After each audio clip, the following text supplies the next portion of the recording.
Des règlements de compte sur fond de trafic de drogue, des bandes rivales qui s'affrontent au pied des immeubles, tel est le bilan de la semaine qui vient de s'écouler. Rennes, Valence, Poitiers, 4 personnes ont été tuées la semaine dernière dans des fusillades. Une dizaine d'autres ont été blessées, dont un enfant de 5 ans. Des violences extrêmes qui n'épargnent plus les villes moyennes, Wilfried de Villers.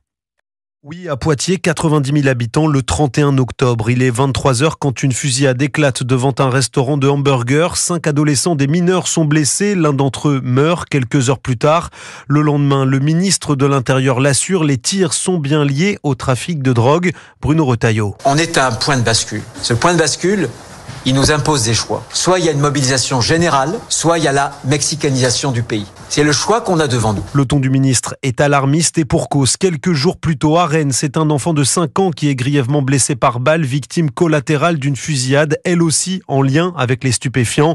Bruno Retailleau était d'ailleurs en déplacement dans la ville vendredi 1er novembre et ça ne s'arrête pas là. Le lendemain de la visite du ministre, un homme de 20 ans est poignardé sur un point de deal dans le hall d'un immeuble de la banlieue rennaise.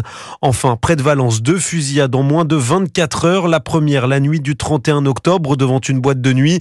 Un rugbyman de 22 ans est touché en pleine tête. Le lendemain, un autre jeune homme tombe sous les balles.